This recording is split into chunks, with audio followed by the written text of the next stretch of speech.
Welcome back to Full Lust. Now, one act has already stumped Penn and Teller and earned the priceless opportunity to perform alongside them in their amazing Vegas show. Do I hear two? Let's meet our next potential fooler. Hello, I'm Frederick Falk, and I'm a close-up magician. The lifestyle of any performing artist is hard when they're first starting out. Like, having the life experience of having been in the military really helped me a lot to prepare for that. Everything goes into creating a character. When I put on the wardrobe, when I get ready for a show, I go from being just another tall, blonde, young guy to this character. There are a lot of correlations between the character that I've created and why so much of the magic that I create has to do with time. That's what interests me.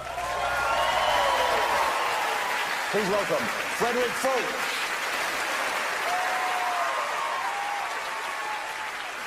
Now, before I begin, I will need the assistance of one volunteer. Jonathan, I wonder if you might assist me with this. Oh, certainly. Thank you. Well, you know what? I was going to maybe get someone else to do this for you. Is that okay? That's perfect, I'll tell you certainly. why, because there's a friend of mine who's over from England, and I thought it'd be fun to have someone else on stage anyway. We haven't met. You didn't know I was going to do this, but you will know him, ladies and gentlemen. He's one of the stars of Star Trek, the Mission Impossible films with Tom Cruise, his own film, Shaun of the Dead, Hot Fuzz, so many more. Mr. Simon Pegg is right here.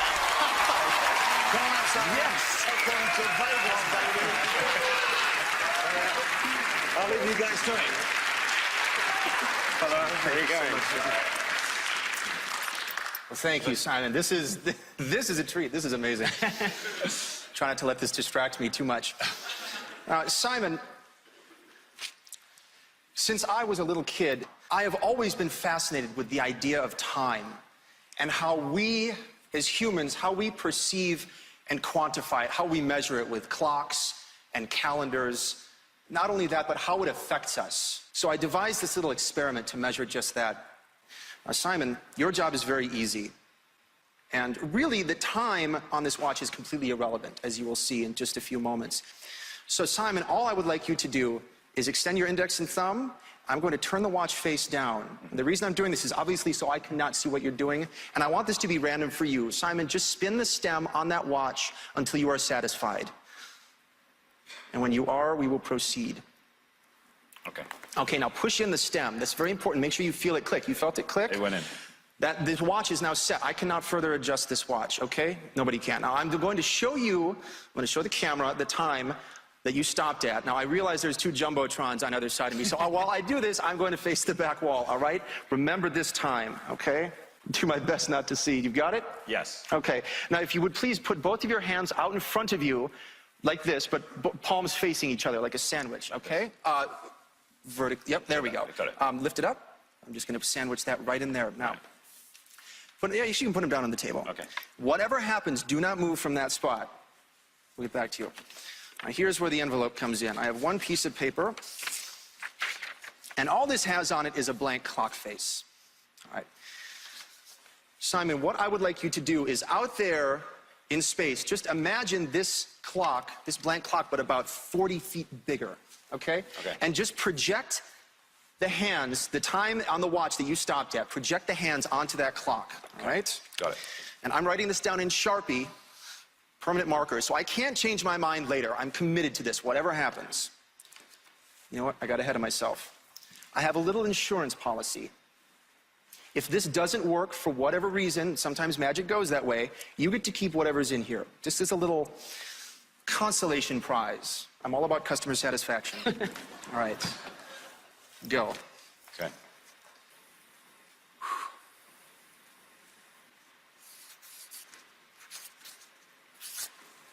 Okay.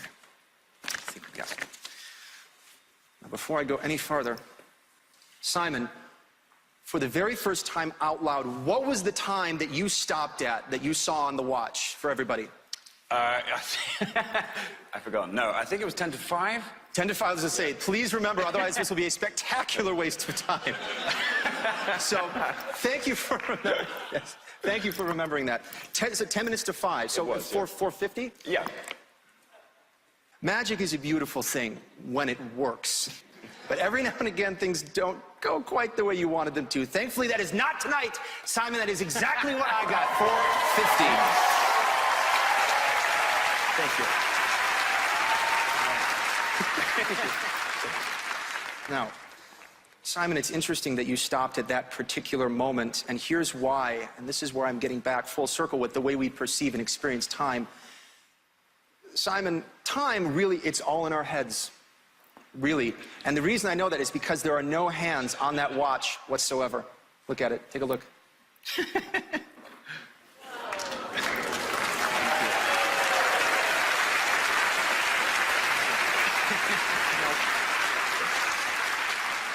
Thankfully, it worked, so I get to keep my consolation prize. But just for fun, this is what you would have gotten. These are old Morgan silver dollars. These were $1 a piece. I have 1, 2, 3, 4 silver dollars. And this is a Walking Liberty 50-cent piece. This is 50 cents. $4.50, and you stopped at $4.50.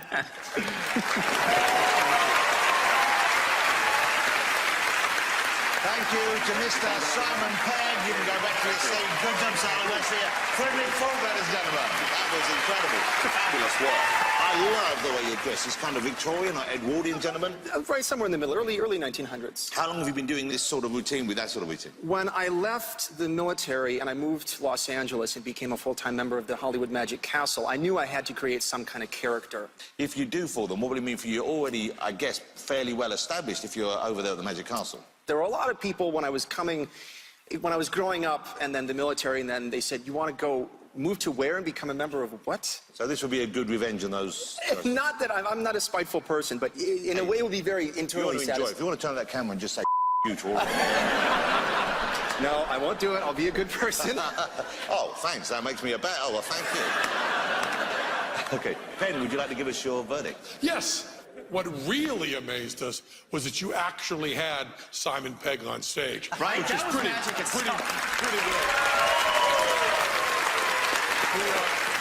Since Shaun of the Dead, we have just been out of our minds for Simon Pegg. He's just fabulous. Simon's wearing a digital watch. But I would say if we were able to find the one person in the United States of America that's still wearing a regular analog watch, I don't think you would have been able to do that trick. Yes and no. It's the end no we're interested in. Well, it's... There's a style of watch, the bezel can be turned. Yes. And you can set it up beforehand like that. You can pull it out without changing the time, and you can push it back in. That's what we're saying. I mean, I don't want to say this, but it is a gimmicked watch. I'm truly not trying to be argumentative and push this. Well, you're doing a pretty bad job. No, I truly, yes. But it's within your right to do that. Yes, the hands, obviously the hands vanish. So, I mean, you certainly couldn't inspect the watch, but I mean, we're going to have to go to Johnny Thompson, I believe. Well, here's the thing. Number one, you know, he's a Marine. He's going to put up a fight. No, of course. It's really, I'm not trying to be belligerent at all. I know you're not at all. Let's go upstairs, because the final decision can't rest with me. And when there is a little bit of a kind of a grey area, shall we say, we have a man in the house who's backstage called Johnny Thompson, one of the greats from the world of magic. He knows everything about this, so I'm going to ask for them to give me their decision. The verdict is, you did not fool them. I'm afraid. But you fooled the rest of us, and that's kind of what counts in one way. It was a great performance. Mr. Frederick Falk, ask you by name. Thanks, Frederick. Take care, man. Good luck. We'll be back in a moment with more incredible tricks, including one by our very